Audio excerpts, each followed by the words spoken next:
अस्सलाम वालेकुम दोस्तों। आज मैं आपको रोशन डिजिटल अकाउंट ओपन करने का और इसके बेनिफिट्स के बारे में बताऊंगा। आई थिंक इसके कोई डिसएडवांटेजेस तो इतने हैं नहीं, बहरहाल कुछ फीचर्स हैं जो आप नहीं कर सकते हैं। तो सबसे पहले जब हम रोशन डिजिटल अकाउंट की बात करते हैं तो ये अकाउंट का जो गवर्नमेंट की तरफ से मकसद है वो ये मकसद है कि बाहर की रेमिटेंस पाकिस्तान में जाए, बाहर की जो पैसे हैं वो पाकिस्तान में जाएं, ताकि फ़ॉरेन करेंसी एक्सचेंज उनका ज़्यादा से ज़्यादा हो। तो उसके मुताबिक गवर्नमेंट ने हमें कुछ आसानियाँ दी हुई हैं जो कि पहले नहीं थी। पहले हमें पास से अकाउंट खुलवाने में थोड़ी प्रॉब्लम होती थी और अकाउंट हम हैंडल करने में थोड़ी प्रॉब्लम होती थी। तो इस रोशन डिजिटल अकाउंट के ज़रिए अब आपको आसानी दी गई है कि आप अकाउंट खुलवा सकते हैं बाहर बैठ के भी।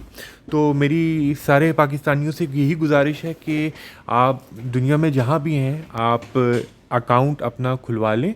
और अकाउंट खुलवाना बहुत इजी है, इसमें आपके कोई चार्जेस नहीं है, कुछ भी नहीं है, कोई प्रॉब्लम नहीं है। और आप इसको पहले अकाउंट खुलवा लें, देन आप सोचें कि आपको क्या करना है। और अगर आपके जहन में पहले ही प्लान है कि आपको क्या करना है तो आप को अकाउंट खुलवा लेना चाहिए। हमारे पास बहुत सारे बैंक हैं जो अकाउंट की फैसिलिटी देते हैं। फॉर एग्ज़ाम्पल यूबीएल बैंक है, एमसीबी, रोशन डिजिटल में मीज़ान बैंक है, एचबीएल बैंक है।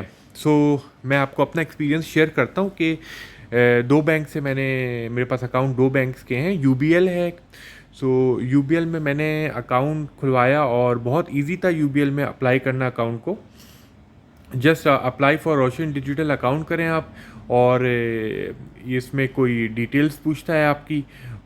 इसमें ये ऑप्शन भी है कि आप अपनी अगर एप्लीकेशन आपने वहाँ से छोड़ दी है तो आप दोबारा भी इसको रिज्यूम कर सकते हैं और न्यू एप्लीकेशन भी बना सकते हैं। तो ये अच्छी फैसिलिटी है। तो और फिर आपको जस्ट आपकी इन्फॉर्मेशन पूछता है और कुछ सर्टेन डॉक्यूमेंट्स हैं वो फिर आपको अपलोड करने के लिए बोलता है, और आप बहुत आसानी से उसको अपलोड कर लेते हैं।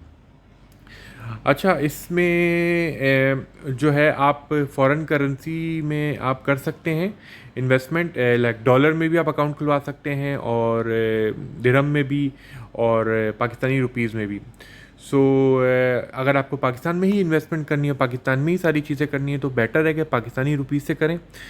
और लेकिन अगर आपको डॉलर पे ज़्यादा फोकस है तो डॉलर पे भी आप कर सकते हैं, क्योंकि बाकी वर्ल्ड में जो डॉलर है उसका इतना ज़्यादा आपको प्रॉफिट कोई नहीं देगा जो ये अकाउंट रोशन डिजिटल वाले दे रहे हैं। लाइक इन्फ्लेशन यूएसए में और बाकी जगह 1 पॉइंट समथिंग है, तो ये आपको 6% 8% प्रॉफिट देगा, जो कि काफ़ी अच्छा प्रॉफिट है एनुअली।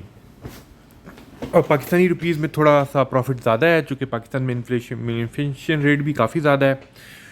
तो आज मेरे साथ प्रॉब्लम ये हुई कि यूबीएल अकाउंट खुलवाने में मुझे तकरीबन 2 वीक्स से 3 वीक्स का टाइम लग गया, चूँकि एक तो हर बार यूबीएल से ईमेल आती थी कि आपकी इन्फॉर्मेशन हमें कुछ और चाहिए, ये डॉक्यूमेंट चाहिए और ये इन डॉक्यूमेंट से ब्लर है।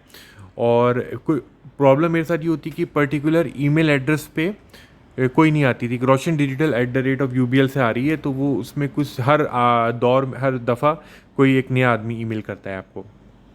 तो ये थोड़ी सी प्रॉब्लम हुई है उसको फॉलो अप करने में कि आपको कॉल करनी पड़ती है। आप हर बार कॉल करते हैं और आपसे वो, अच्छा, आप जब भी कॉल करेंगे बैंक में तो आपसे वो एनआईसी मांगेगा जो कि नॉर्मल है। उसके बाद ही वो आपको आपकी डिटेल्स बता सकता है। तो मेन आपको एनआईसी देना पड़ेगा। और आपको अगर अपने अकाउंट के बारे में कुछ और पूछना है तो आपको फिर एनआईसी तो मांग ली होगी उसने, फिर आपसे कुछ इन्फॉर्मेशन मांगेगा, जैसे कि नाम आपका और एक दो इन्फॉर्मेशंस आपसे लेगा, फिर आपको वो आपकी डिटेल बताएगा। तो ये काफ़ी मुझे प्रॉब्लम फेस हुई इसमें अकाउंट खुलवाने में। अच्छा, मेरा मेन मकसद था सीडीसी में अकाउंट खुलवाना, तो उसके हवाले से भी मुझे काफ़ी मुश्किलात पेश हुई यूबीएल से, चूँकि कम्युनिकेशन यूबीएल से बहुत मुश्किल है एज़ कम्पेयर टू एचबीएल। मैं कम्युनिकेट करता था लेकिन मुझे हर बार एक नया रिप्रेजेंटेटिव मिलता था, तो इस वजह से मेरे साथ थोड़ी प्रॉब्लम हुई।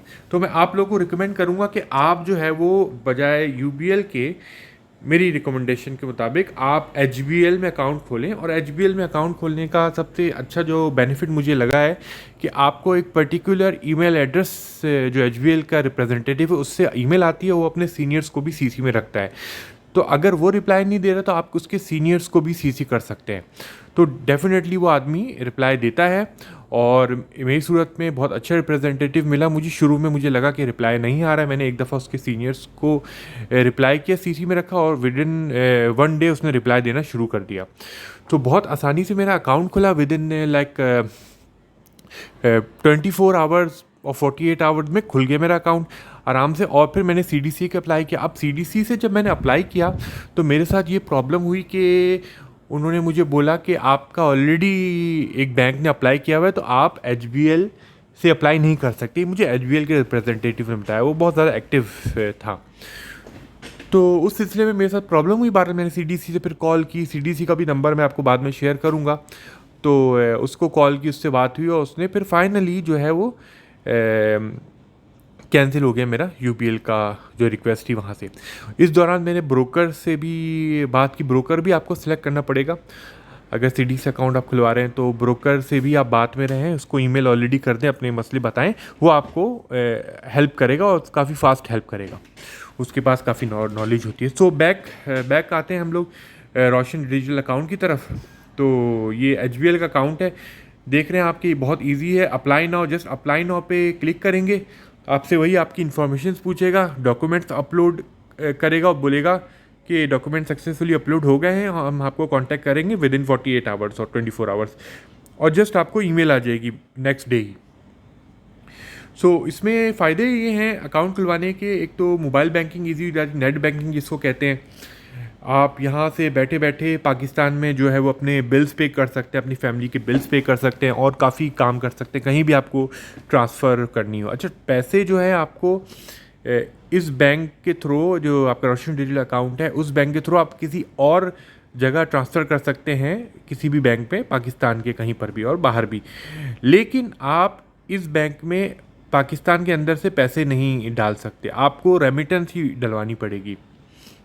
ये इसमें एक स्पेशल चीज़ है, चूँकि ये मेन मकसद ही इसका बाहर की फॉरेन करेंसी को पाकिस्तान लाना है। और उसके बाद रियल इस्टेट में भी आप इन्वेस्ट कर सकते हैं।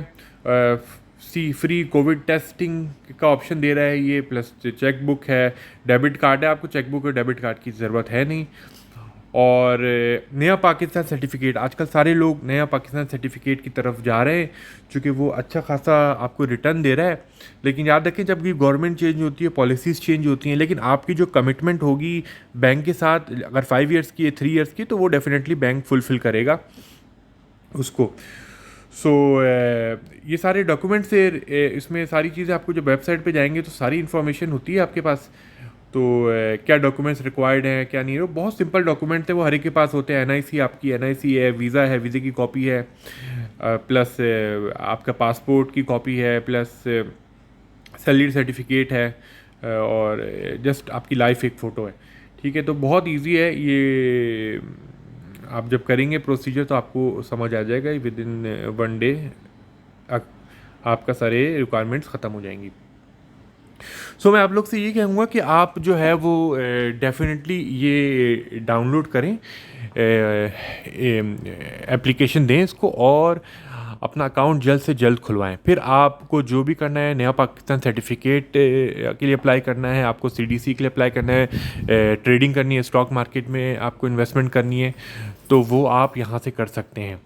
और मैं अपनी अगली वीडियोस में बताऊंगा कि आप सीडीसी अकाउंट में ट्रेडिंग कैसे कर सकते हैं, कौन सा ब्रोकर अच्छा है, और बाकी नया पाकिस्तान सर्टिफिकेट्स को आप किस तरह ले सकते हैं, और क्या परसेंटेजेस हैं उसके, और दूसरा कि आपकी जो इन्वेस्टमेंट है वो कितनी सेफ़ है, और आपको प्लस आपको नॉन रेजिडेंट्स पाकिस्तानी जो हैं उनको क्या क्या टैक्स देने पड़ेंगे। सो ये मैं सारी बातें बताऊंगा। बारह रोशन डिजिटल अकाउंट की एक ख़ास बात और मुझे पता चली है, ये इन्फॉर्मेशन मुझे कंफर्म करनी है, बट ये पता चली है कि आप एज अ फाइलर ही काउंट होंगे, क्योंकि आप रेमिटेंस बाहर से भिजवा रहे हैं और नॉन रेजिडेंट्स पाकिस्तानी। तो जैसे कि आपको अगर सीडीसी में आपको 30% टैक्स प्रॉफिट पे आ रहा है, नॉन फाइलर का और फाइलर का 15%, आपका एज अ फाइलर ही 15% लगेगा। बहरहाल इस इंफॉर्मेशन को मैं फाइंड आउट करूँगा और आपको शेयर करूँगा। Thank you.